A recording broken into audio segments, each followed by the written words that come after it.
Hello. My name is BEHEMOTH. Please do not touch me. Ain't technology wonderful? You just heard the synthesized voice of BEHEMOTH, a mind-blowing bicycle and trailer built by Stephen K. Roberts between 1989 and 1991 in a Silicon Valley lab, with the support of a team of volunteers and corporate sponsors. For Steve, the BEHEMOTH was the culmination of a decade of designing and traveling on recumbent computerized bicycles.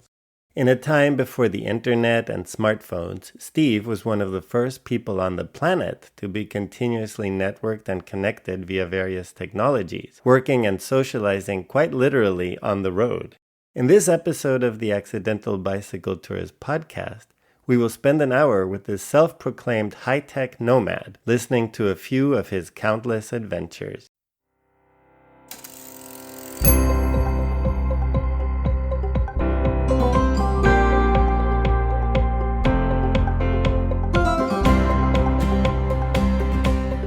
You're listening to The Accidental Bicycle Tourist. In this podcast, you'll meet people from all walks of life and learn about their most memorable bike touring experiences. This is your host, Gabriel Aldaz. Hello, cycle touring enthusiasts. Welcome to another episode of the Accidental Bicycle Tourist podcast.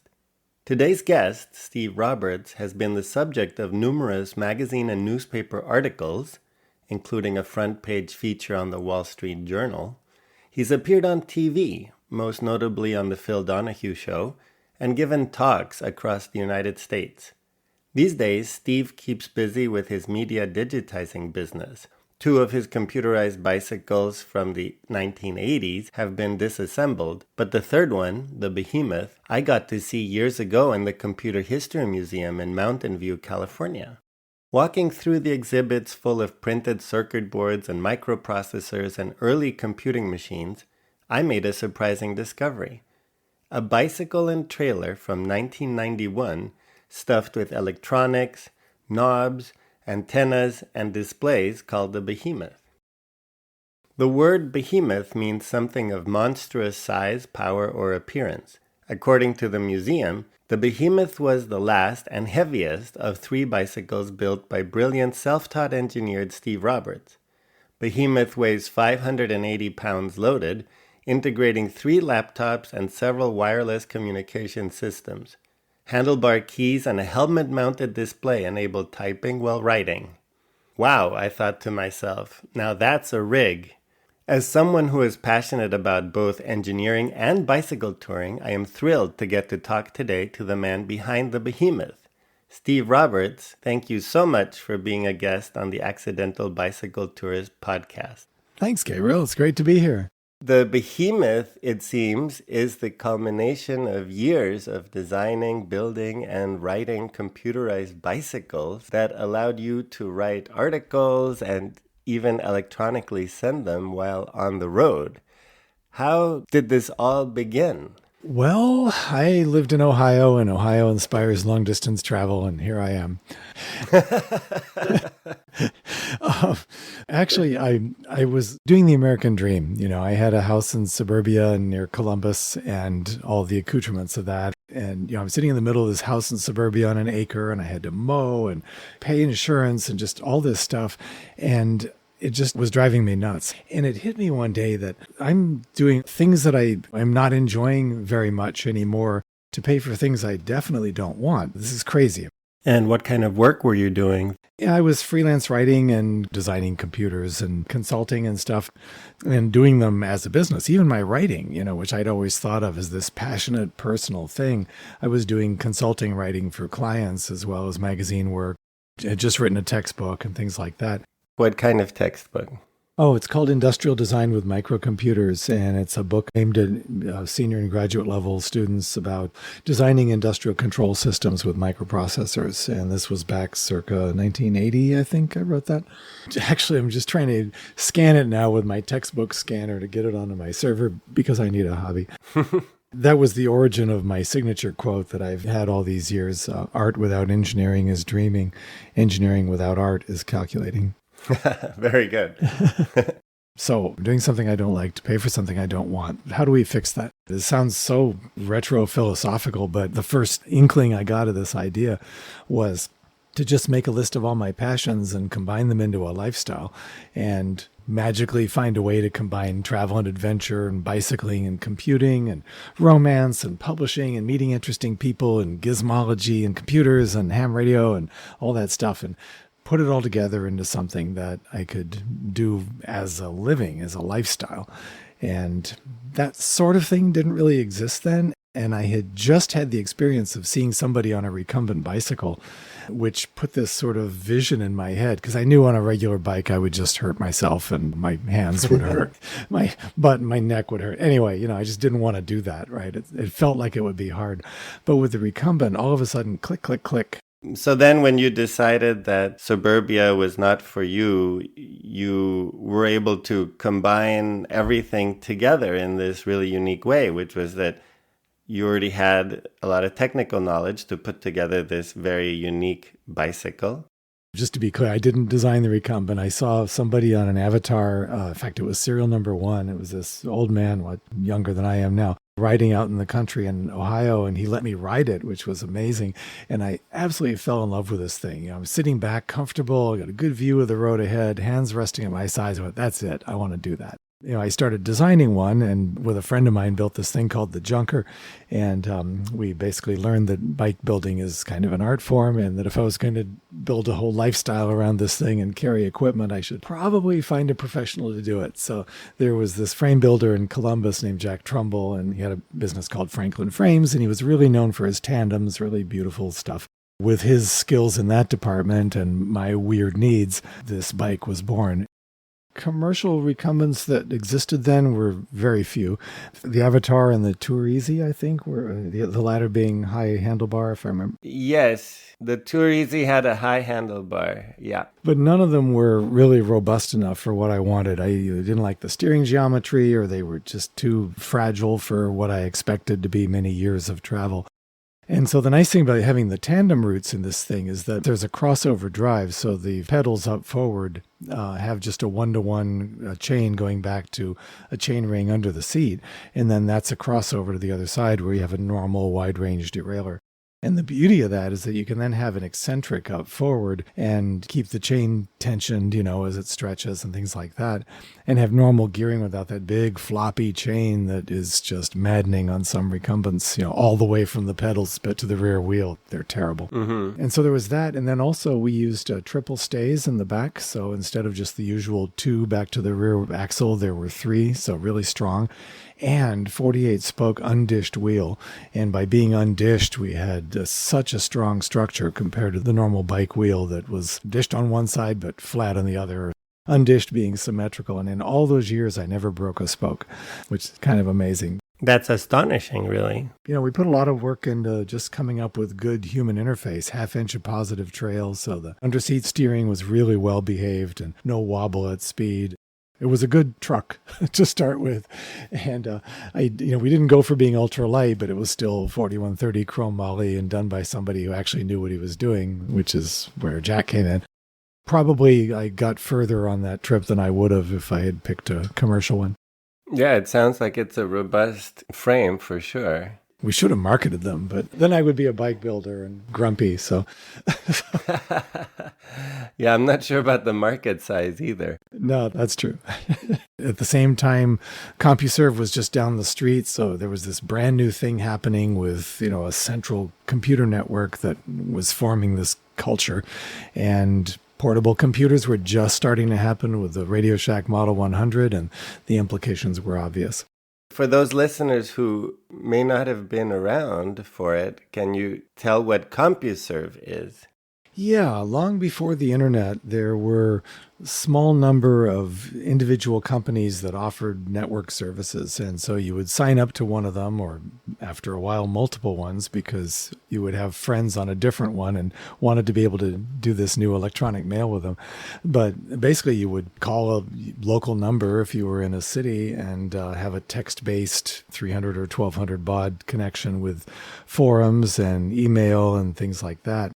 CompuServe was really the first big one, and it became this huge central component of my lifestyle because it made physical location irrelevant.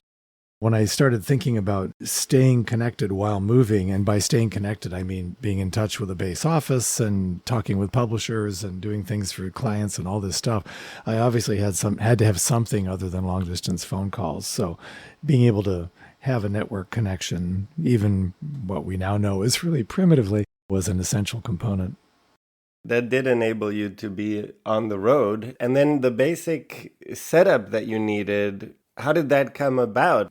It seems like your first bicycle, which as you mentioned was always going to be a recumbent, was the whimsically named Winnebiko.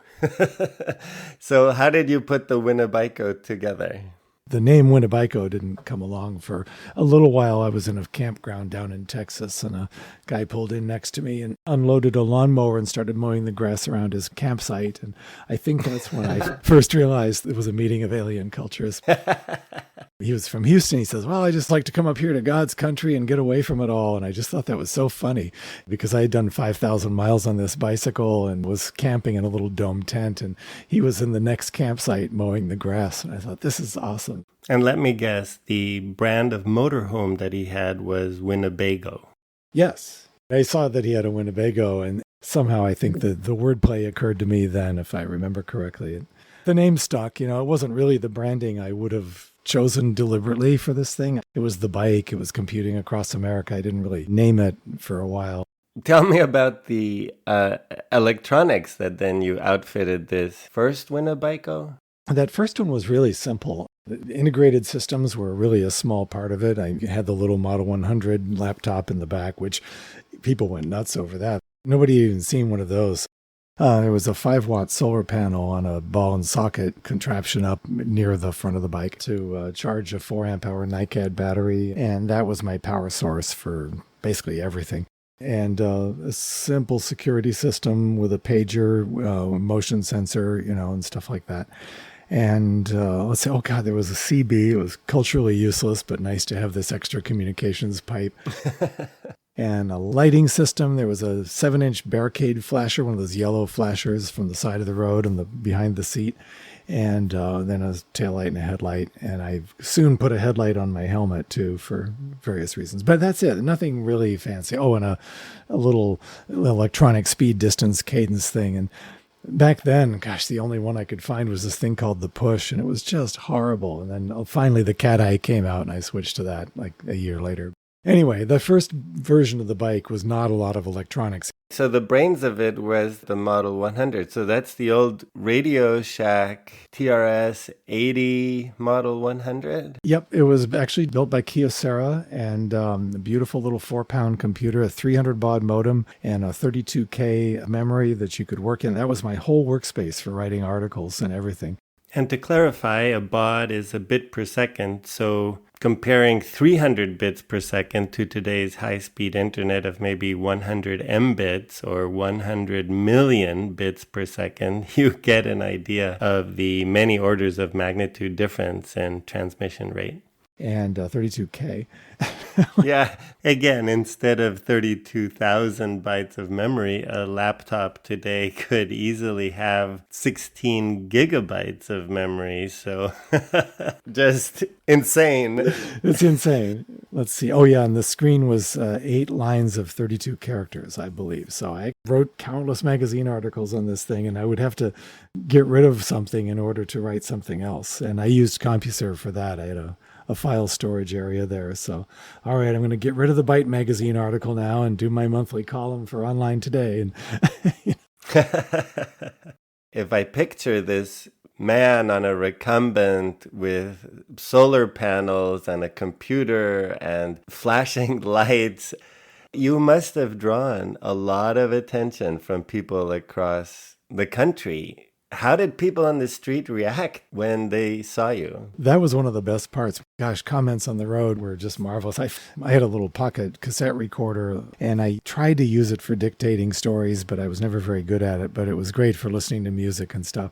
But what was really fun would be if I parked the bike somewhere and go in to have lunch, I would leave the recorder recording, so that when I was then riding down the road afterwards, I could listen to the comments people made. Because if I recorded while I was there, it was just me answering the same questions and my usual sound bites. It was awesome to hear people talk about it and speculate. And there was one guy in Texas said, "Damn, that dude could survive a nuclear war." So anyway, people on the road would see this thing, and there's, a recumbent bicycle, bizarre. Solar panels were not common then. And then some guy with a computer at a payphone, which is completely insane. There's so many things about this that are hard to imagine, and maybe younger listeners will still have no idea about what it looks like. When you talk about a modem with this really low baud rate, you have to find a payphone somewhere out there and make a call. So you're kind of tethered to this payphone sitting in some really random place at times. One step later than having to turn the crank, Exactly. That was the way to connect back then. And of course, I required an acoustic coupler, which are these two little rubber cups that would snap onto the receiver and the mouthpiece. And then the computer would connect those as the modem sounds and go from there.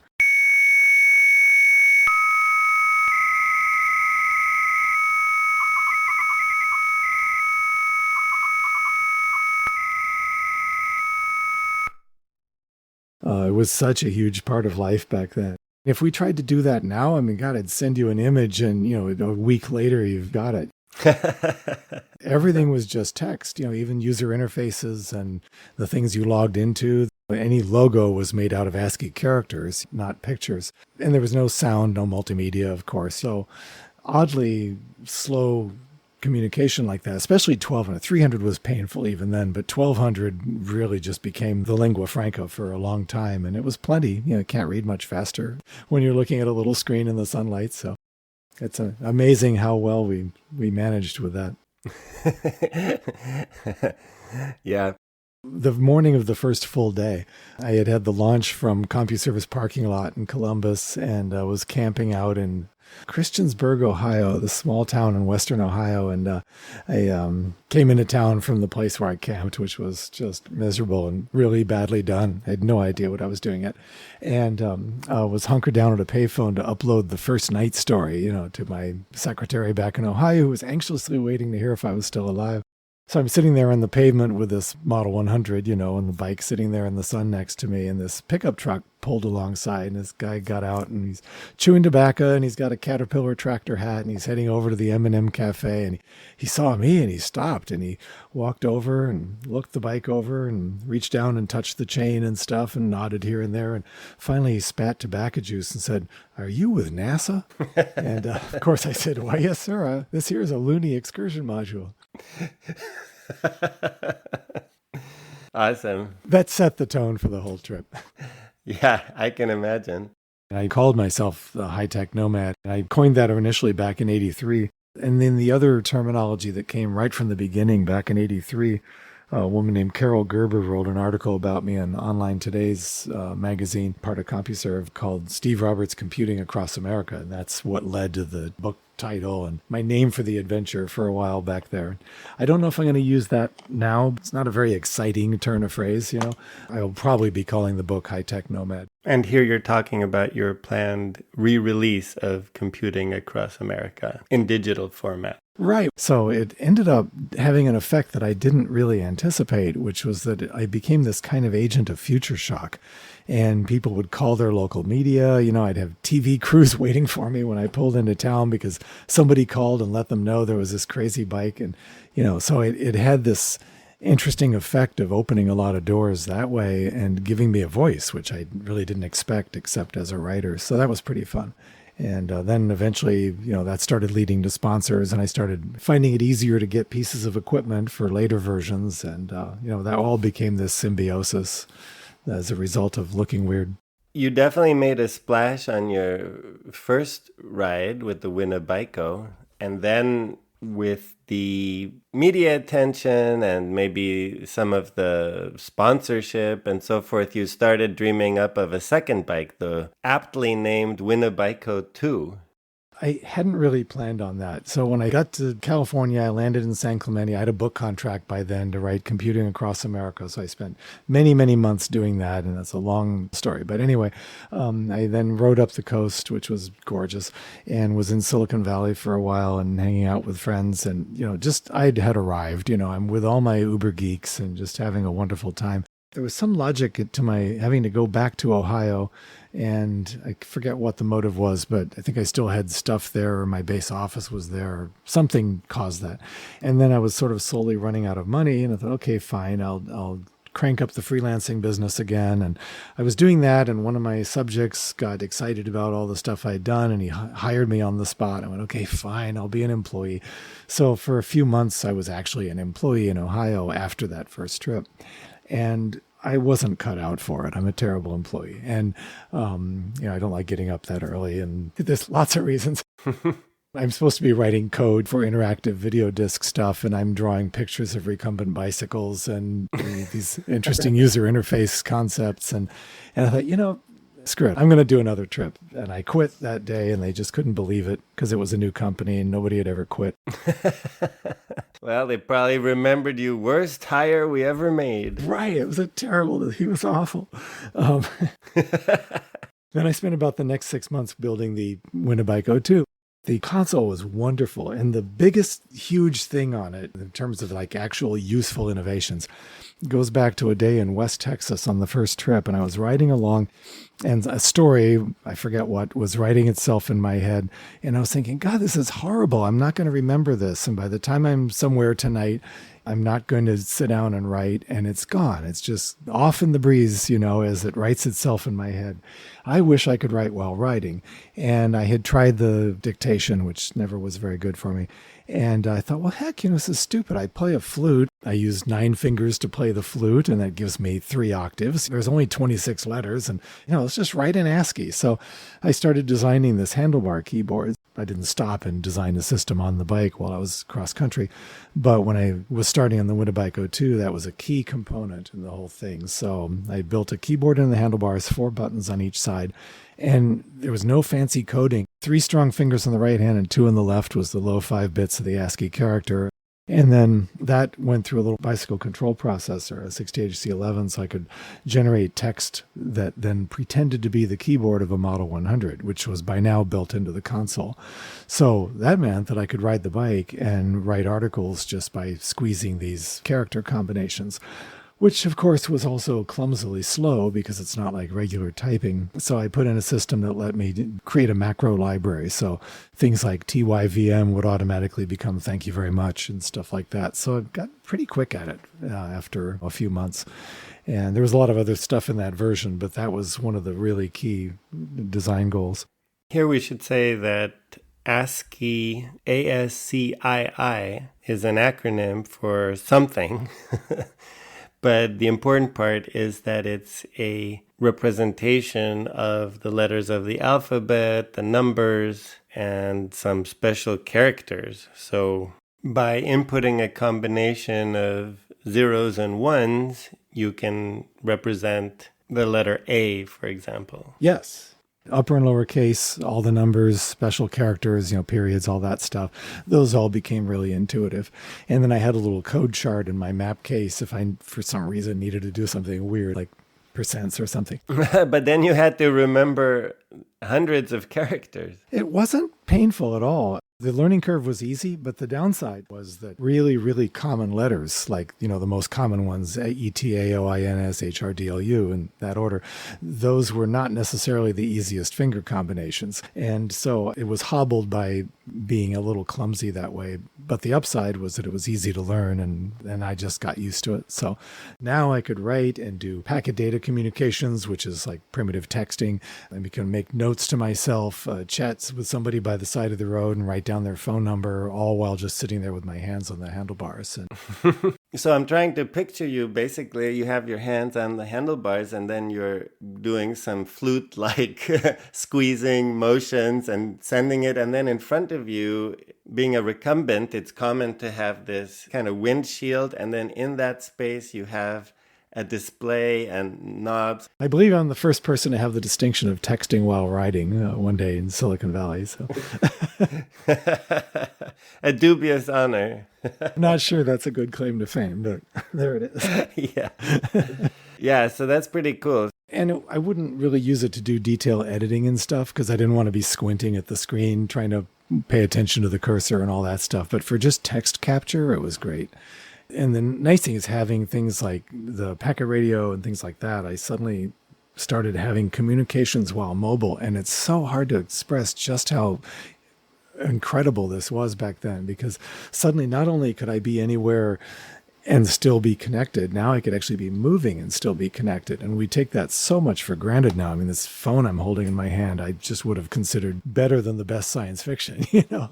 Back then, being able to have your physical location literally not matter while you're interacting with people instead of being tied to a phone that is wired to the wall was really, really transformative.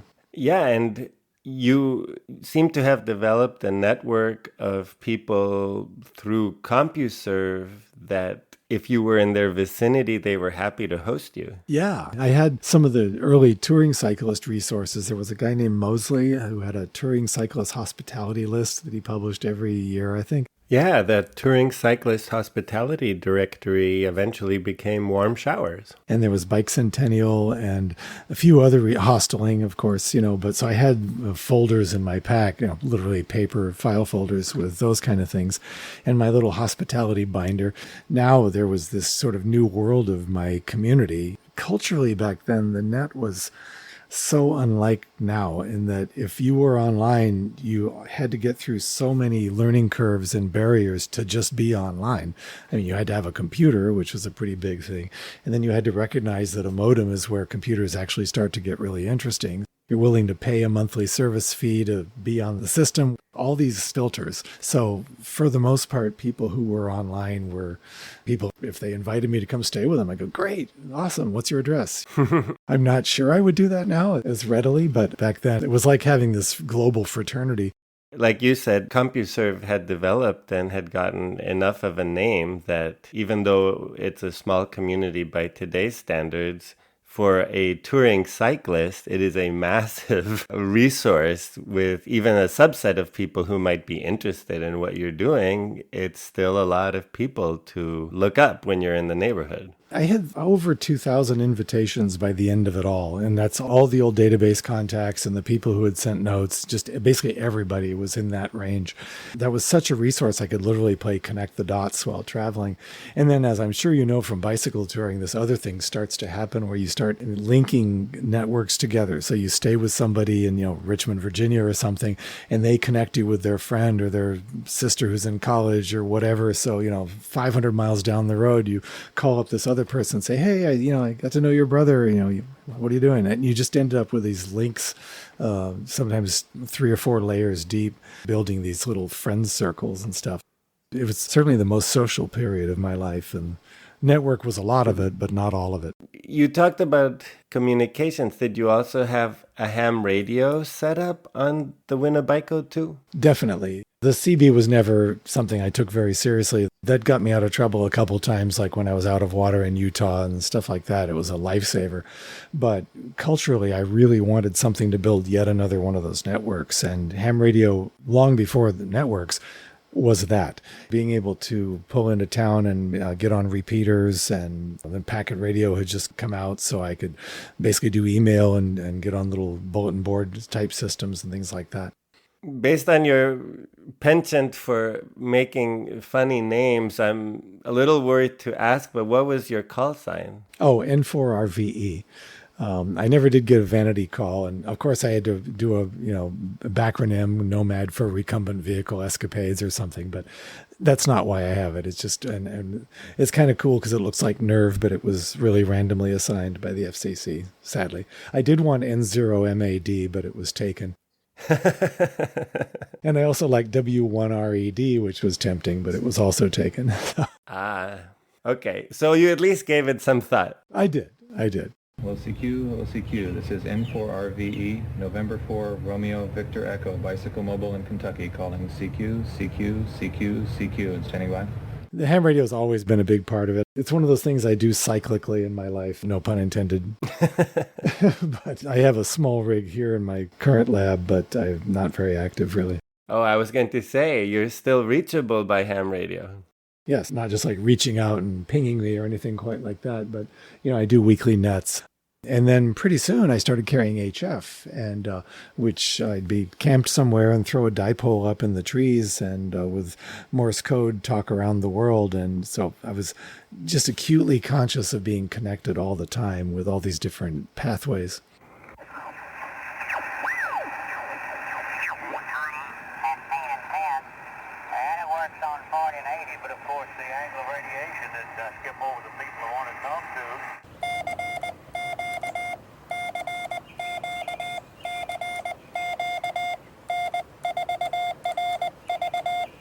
I've got HF rigs that really need to get back on the air once I get the antenna up. So many projects.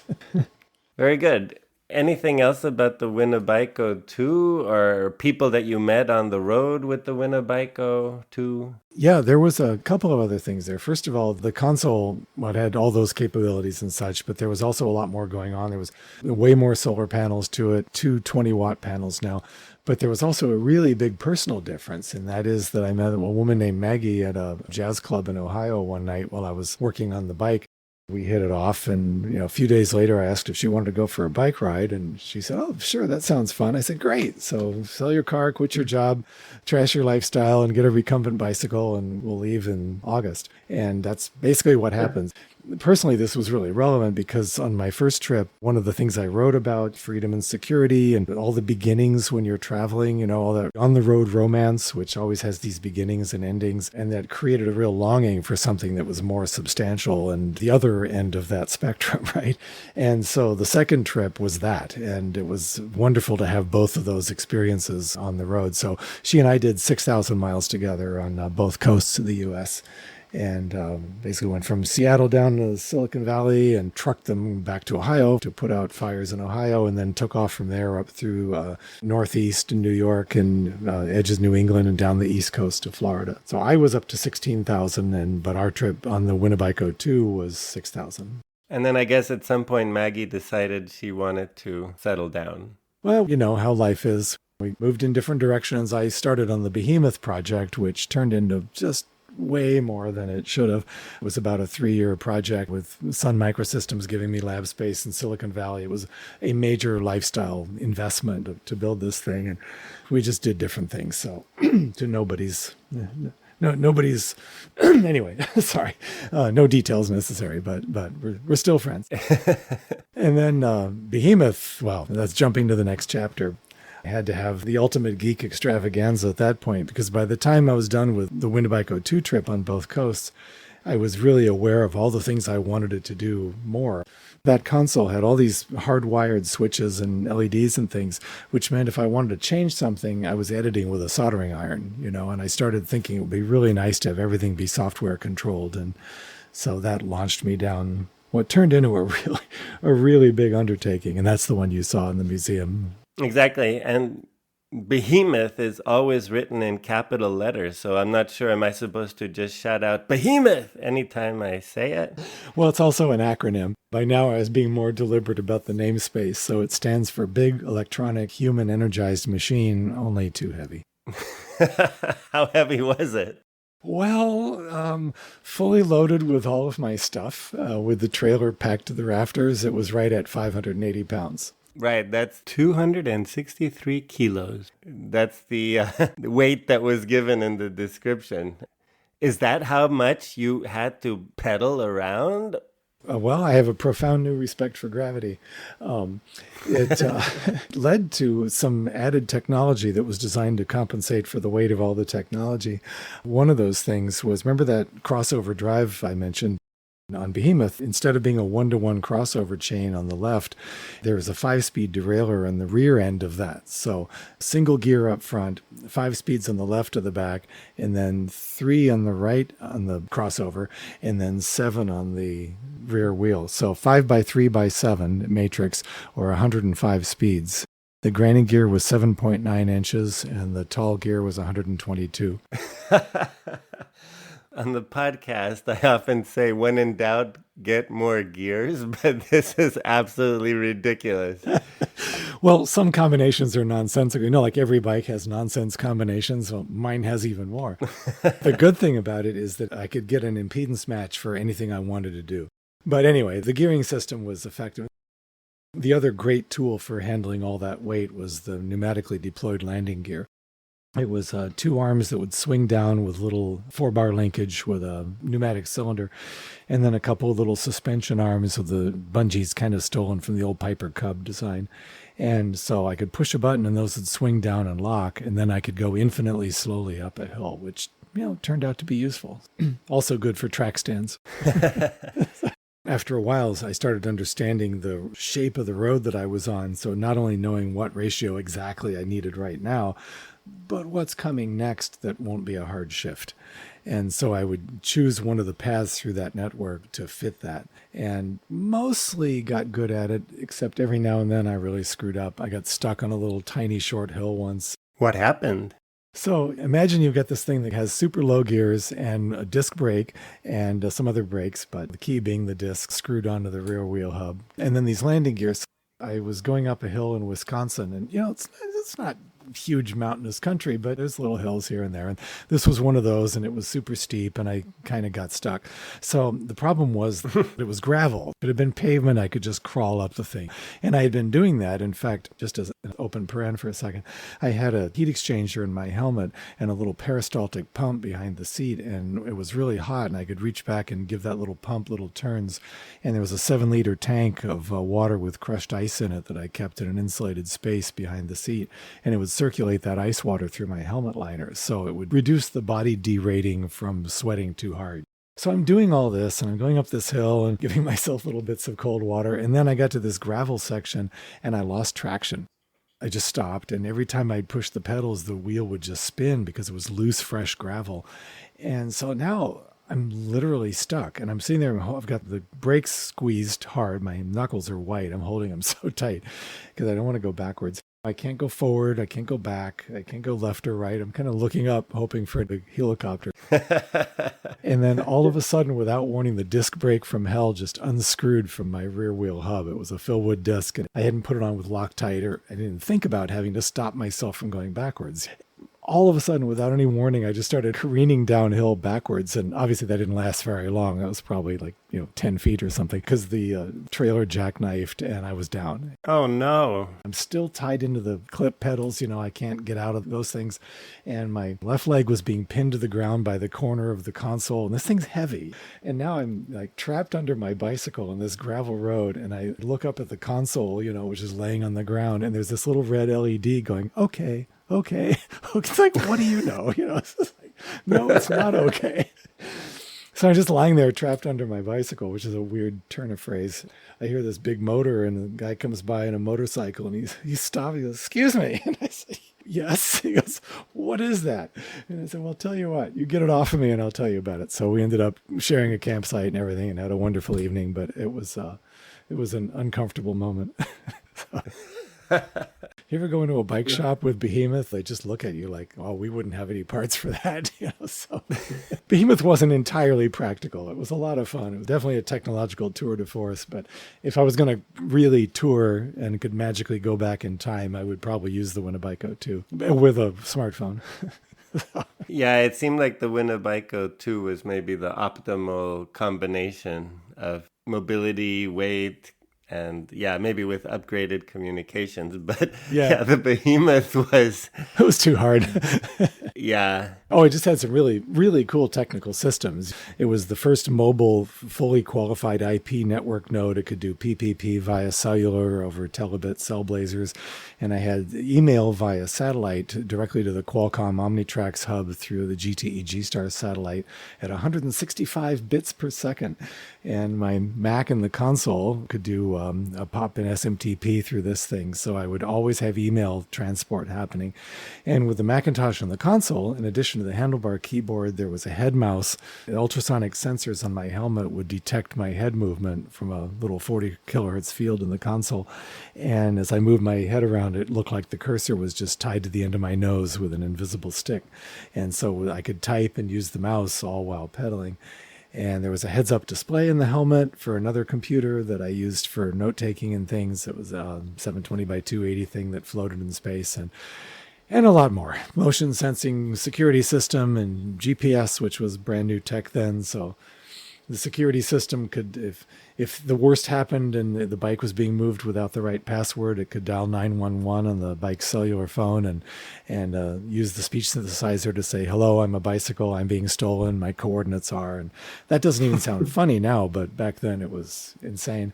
That's very cool.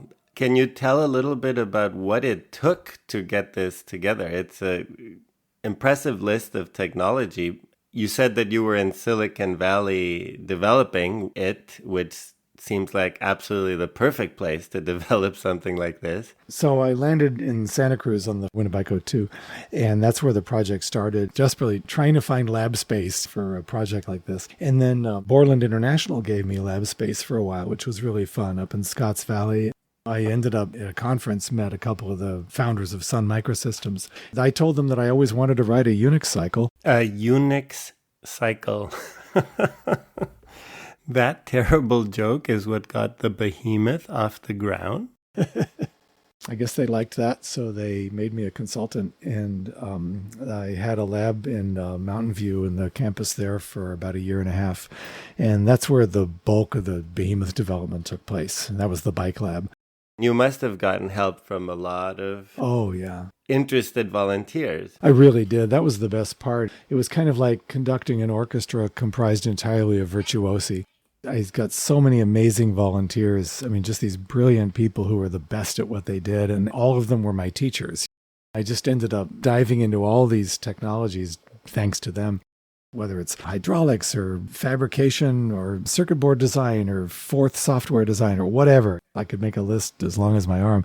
All these really cool people. There were about 45 volunteers who participated in it and about 148 corporate sponsors. I think I added them all up once.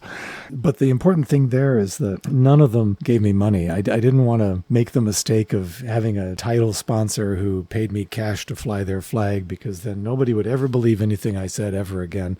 Instead, the way I did it was, "Hey, I really like this gadget you make. Can I have one? And if you give me one, I'll integrate it into my bike and then I'll tell you all about it." And so I ended up being like this off-site skunkworks, unconstrained by internal politics, and doing all this design work with people's products. And that ended up being, in most cases, a really good relationship. The best part for me is that I just had all these awesome toys. The downside of that, of course, is that I had all these really awesome toys, and I therefore felt compelled to build them all into the bike, which is why it got so heavy. So Right. 3 years of that being an adventure on its own, and then the road after that. You got a ton of publicity with the Behemoth. You were on the front page of the Wall Street Journal. But for me, the high point of the publicity has to be your appearance on the Phil Donahue Show. That was fun. The Phil Donahue Show was a fixture on daytime television in the United States, running from 1967 until 1996. That's 29 seasons and 6,715 episodes. In each episode, Phil Donahue typically interviewed a guest in front of a studio audience. Phil's interview with Steve Roberts aired in 1992, and it's amazing to watch Steve describe technologies that are mainstream today, such as texting and emailing on the go, mobile phones, and GPS-assisted navigation. To those 1992 listeners, he must have sounded like an alien. There's a link to the episode in the show notes. I highly recommend watching if you're interested in the history of technology. Also, Steve graciously provided me with the B-roll that he recorded for the show. That's where today's additional sound clips come from. This is our small way of remembering Phil Donahue, who died earlier this year at the age of 88. Some of the questions are marvelous. Were you influenced by Star Trek at all? It's a good question. And actually, the answer is yes. So I think Phil was deliberately letting himself discover this at the same time the audience did, because he had a boat, he knew about GPS and stuff. So he was aware of these technologies, maybe not so much the networking stuff, but he'd been in a studio environment and doing a lot of tech right there. And I noticed as the show went on, he started really rolling with it and talking about how culturally people can be connected while not in a normal social setting and all these things. So he totally got it. I loved talking with him. Somehow he did that in a way that was so comfortable that I felt like he was driving, but I was still completely free to be myself. So it was not intimidating like some people can be. Oh yeah, not intimidating at all. As far as the questions go, I also love how there was some stereotypical guy. I want to know, are women turned on by this bicycle, like with cars and stuff? Yeah, right. And I said, yeah, you should get one. And then, of course, you tried to explain very calmly that, hey, I can see there's a dot that shows me where I am in the United States on this map, and feels like that's not possible. That's the craziest thing I've ever seen. And you said, no, it's possible. The maps are downloaded on CD-ROMs, yep. And we can read them. Exactly. I was using something called GeoQuery at the time. And in fact, I had a nickname for it. I had my database tied to it through some really obscure XFCN script in HyperCard, I think. It was really clunky. But it would talk to the GeoQuery thing. So if I was someplace, I'm out on the bike, I could bring up the map of where I am. And wherever I had a contact in the database, I would see a little triangle. And then I could double click on that triangle and pop up the database record, just text, like 5 lines of text or something. And I called it my high-tech couch circuit management system. I could literally call them. I could highlight the phone number field. There was a 3-watt cellular bag phone built into the bike, all integrated. And I could call them through the bike's audio system and say, hey, we met at Comdex in 1988, and you said if I was ever near Topeka, I should give you a call. And I'm 12.2 miles away at a bearing of 136 degrees. What's for dinner? Good times. Yeah, that was really good. And you just described everything so calmly and so nicely. Oh, thank you. I just thought it was a great appearance on your part. Yeah, good old Phil. He just couldn't believe it. One other question about Phil. How was it in advance when you arrived? It was fine. I had somebody sort of shepherding me through the process who was their producer. I think he had seen my Wall Street Journal piece or something and had invited me, and they came and did some B-roll. I was visiting my parents in Kentucky, so that was the videos from there. I actually have some of that raw footage. I recently digitized it. It's really nice. But the woman who had me under her wing showing me around, we were in a hallway and he kind of brushed by and he didn't make eye contact or say anything. And I commented to her, I said, oh gosh, he seems very brusque. And she goes, oh no, he doesn't want to make any contact with you at all until the audience gets to do it with him. He wants to discover you the same time they do. And I thought, oh, that's actually brilliant. So he was meeting me for the first time when we were on. So that was a good lesson there. Again, it's also clear that that's his first exposure to the technology. We've come to really take for granted all this connectivity and processing power. Every now and then I just kind of have to stop and marvel at some of the stuff that's in my lab here. I mean, there's a rack over a few feet away from me that's 180 terabytes of NAS, my server. And 180 terabytes, the fact I can even say those words is ridiculous. Obviously, all these things we carry around in our pockets and being able to make video that's really good. Whereas back on BEHEMOTH, to get the phone, I had a 3-watt Oki 491. It was back in the days of the bag phone, those big things. And I separated the handset from the TRU and then built an interface inside that simulated a loop start phone line that then ran around the bike. So that went out to the modem, the fax, the answering machine, literal answering machine with little micro cassette tapes. Hello, you've reached the cellular phone aboard BEHEMOTH. The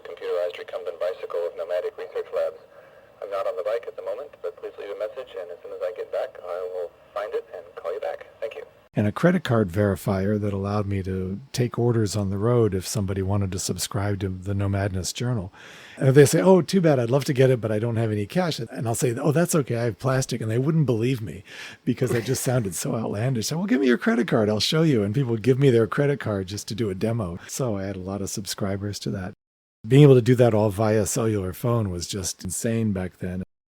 I think it's a really important thing that you did, which is maybe partially without knowing it, you pioneered this whole concept of remote work, which became a huge topic during the pandemic, of course, but you showed that it could be done.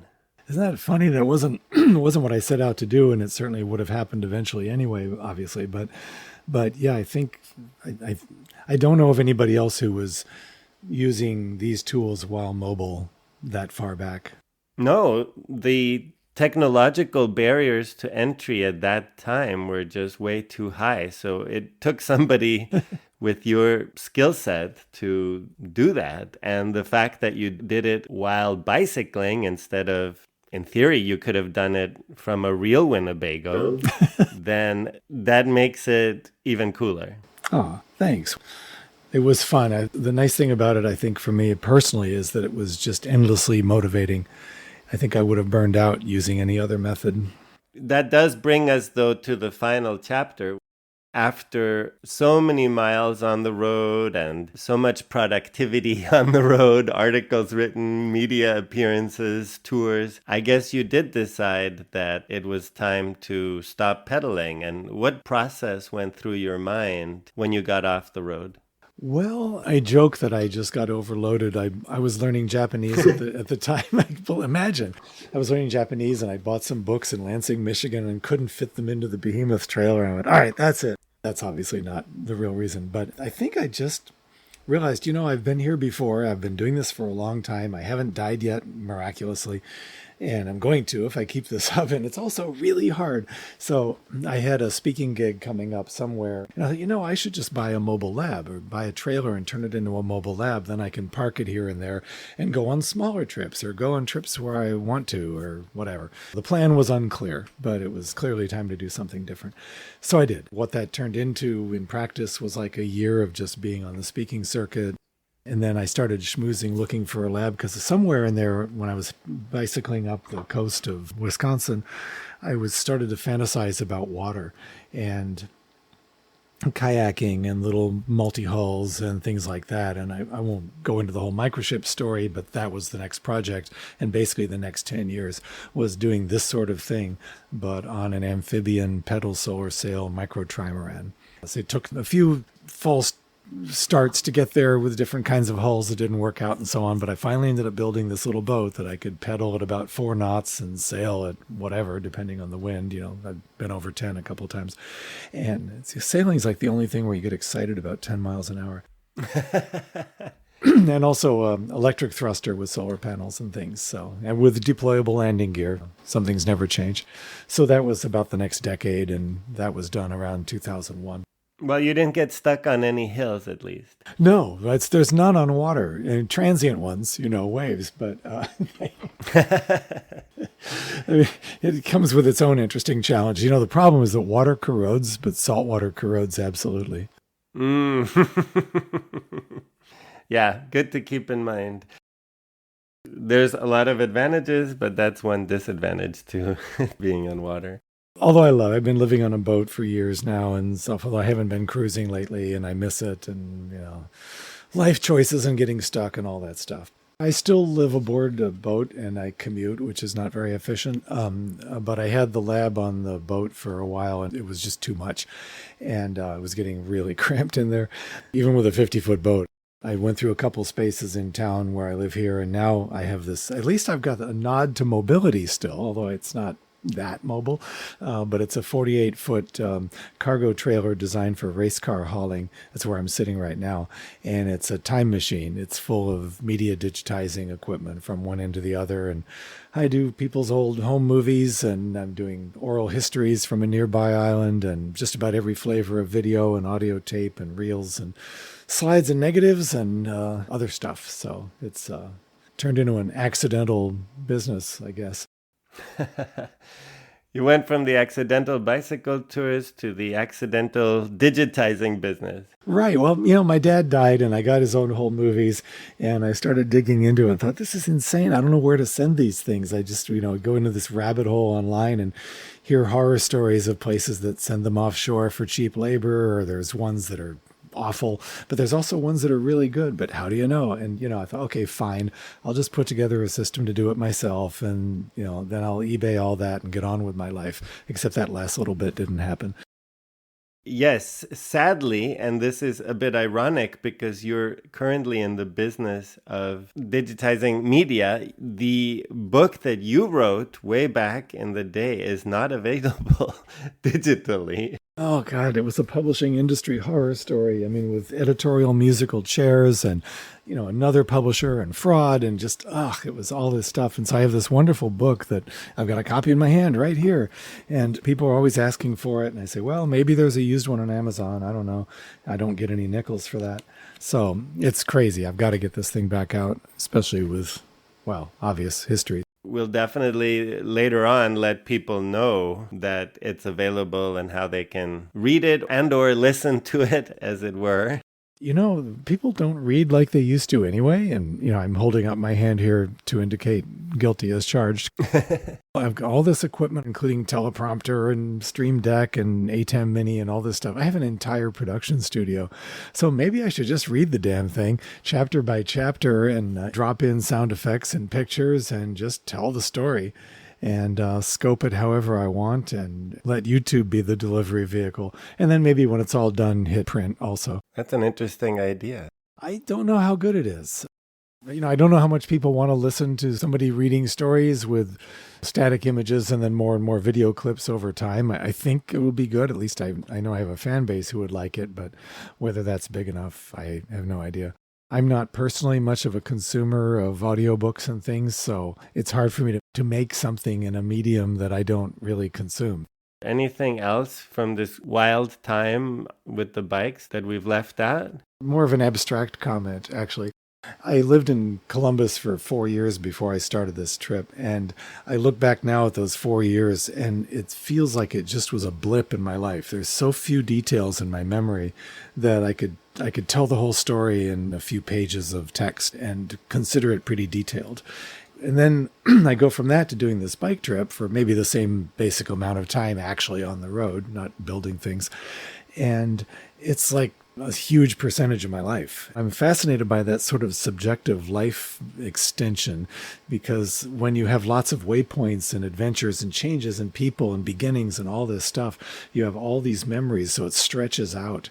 And if you're just doing the same thing every day, like, digitizing videos, then it ends up being this sort of repeating pattern that is identical, and you don't have that depth of memory. So to make life seem longer, you do that.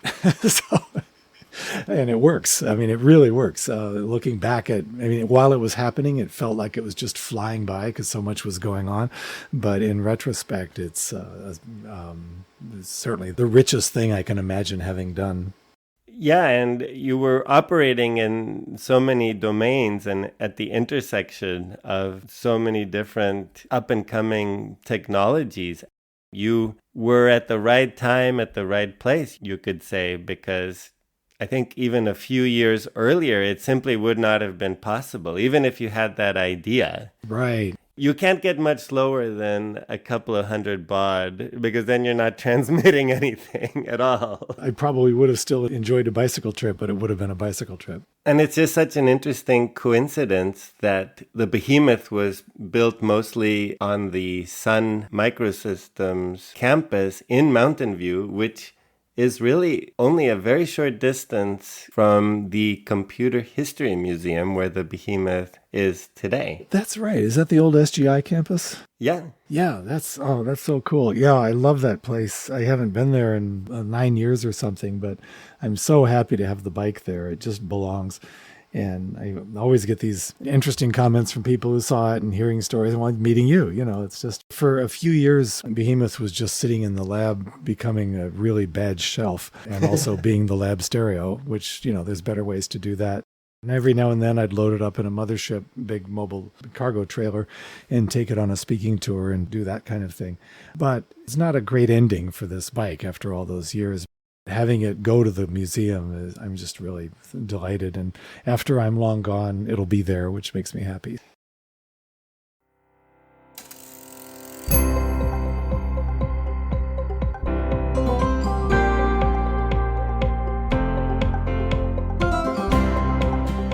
The transcript for this episode is available on the Accidental Bicycle Tourist website. I welcome feedback and suggestions for this and other episodes. You'll find a link to all contact information in the show notes. If you would like to rate or review the show, you can do that on your favorite podcast platform. You can also follow the podcast on Instagram. Thank you to Anna Lindenmeyer for the cover artwork and to Timothy Shurtell for the original music. This podcast would not be possible without continuous support from my wife, Sandra. And thank you so much for listening.